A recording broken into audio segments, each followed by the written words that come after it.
you've got to follow that passion, because if you've got the passion, it will translate into a fantastic career.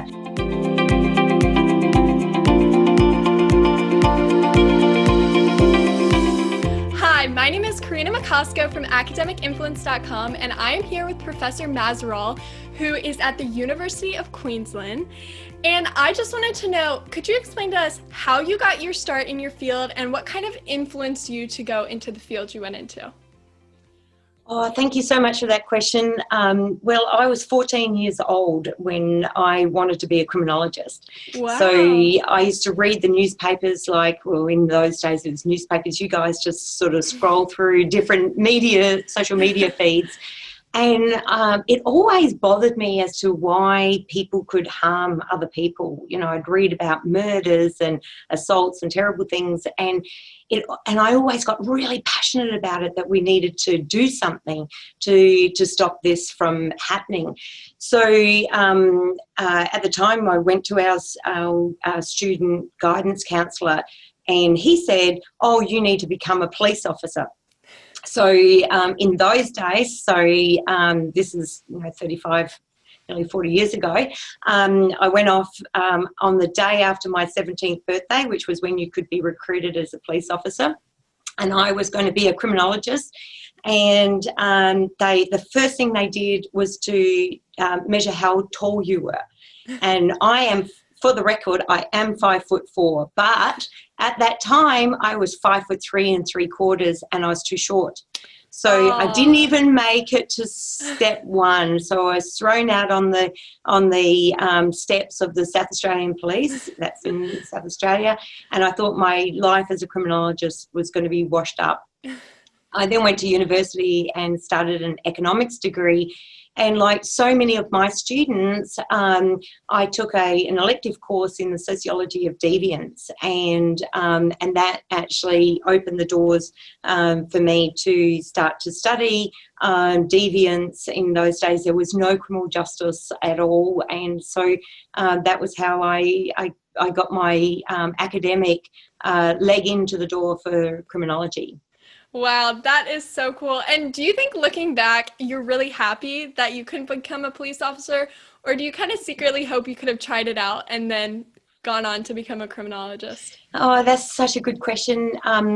There was a couple of opportunities during my career where they said, "Look, we can laterally recruit you into the police department," and I always rejected it, because by then I actually understood that I had much more freedom to be an academic, and I had much more opportunity to actually influence policy and practice from being that one step outside of the police agency. So there were tempting times, and there's a big joke with a lot of my colleagues that the one thing I really wanted to do was I wanted to do the obstacle course.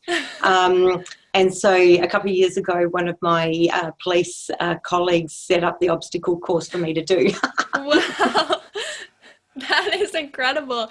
And I interviewed another criminologist earlier today, and he said that there are so many things that you can study within criminology. So what is it that you study? What specific area do you study? Yeah, so I'm a policing scholar, so I study police effectiveness and actually what the police can do to better control and prevent crime problems. So I actually started my career working in correctional services and doing my a thesis on correctional policies and practices. And then I got this most amazing break. My PhD supervisor was actually David Weisberg, and David Weisberg is one of your academics of influence. Yeah. I literally put my backpack on my back and headed over to New York to study with David, not knowing at the time he was an assistant professor.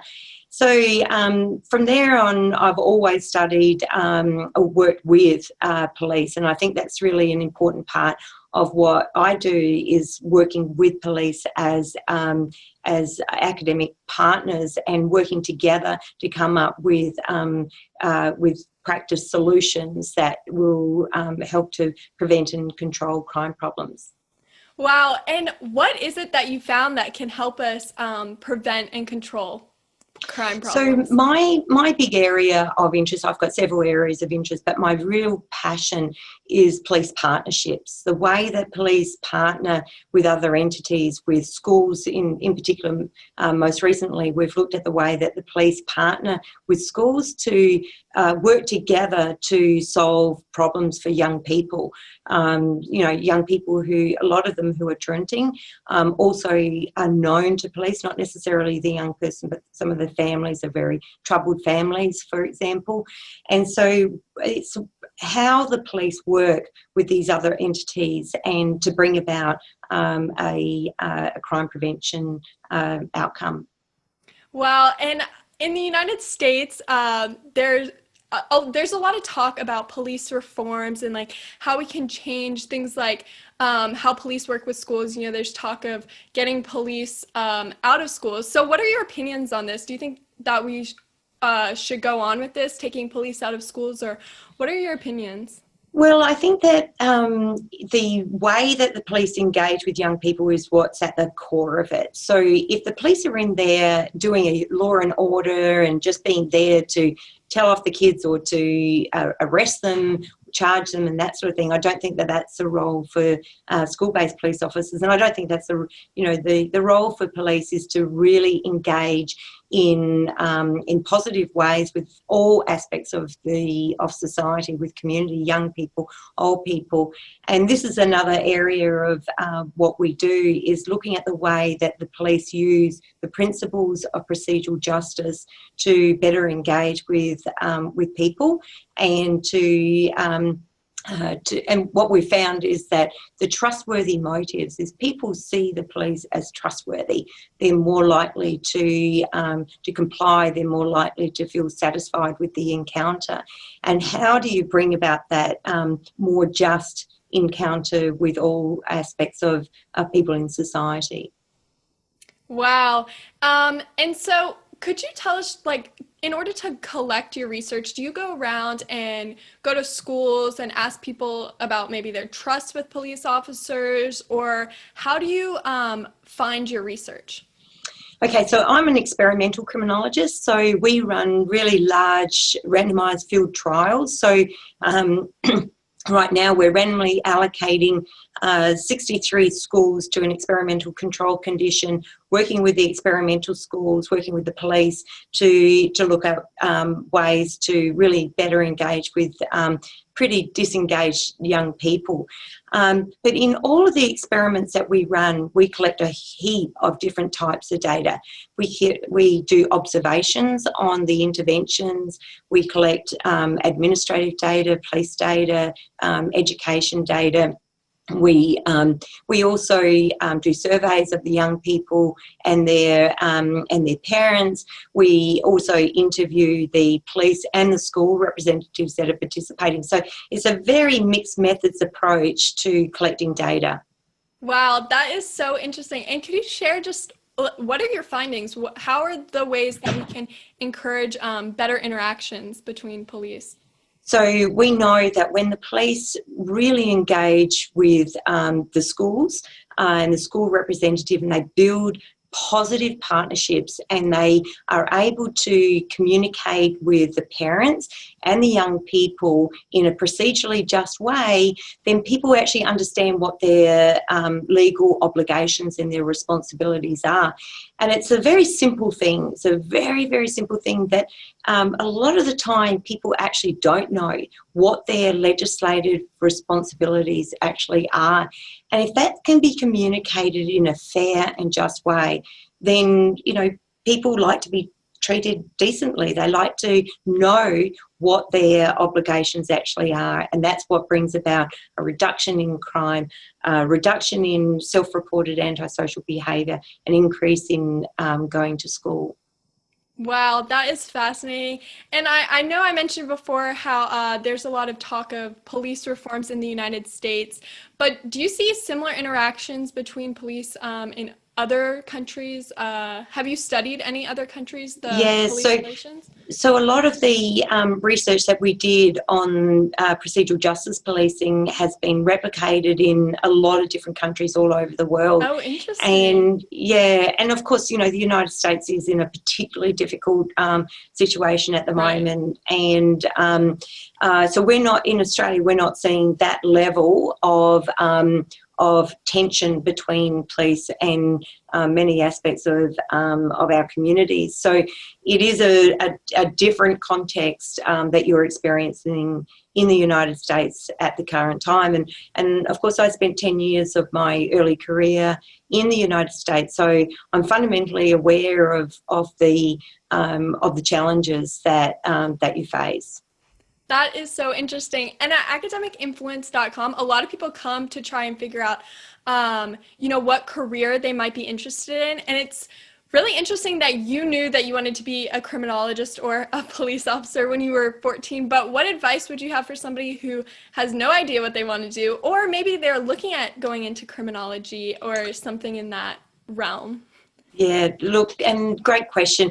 I really think that people should follow their dreams, and however goofy or however, like even if you think, well, there'll be no jobs there at the after finishing my degree, I don't think that that's the way you go about it. You've got to follow that passion, because if you've got the passion, it will translate into a fantastic career. So number one is follow your heart, follow your passion, because that really comes out. And you're working for a very long time, so you have to have that passion.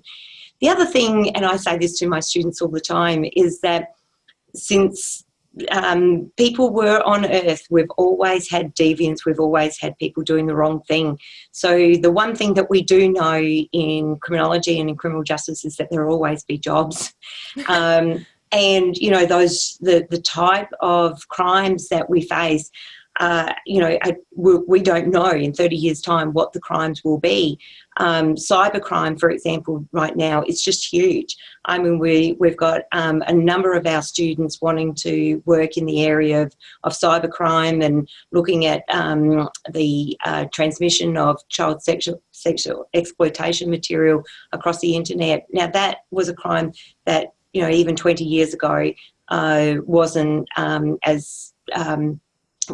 didn't even exist. So there will always be jobs. We don't know what kinds of crimes we're going to be facing into the future, but it's a fascinating career, and to have the passion and conviction that we can actually do our bit to make the world a safer place, that's what we want to encourage in our students.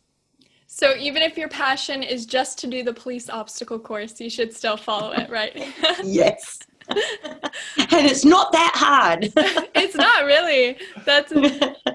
Did you do well on it at all, or I guess? Well, by the time I did it, I was over 50, so I thought I did great.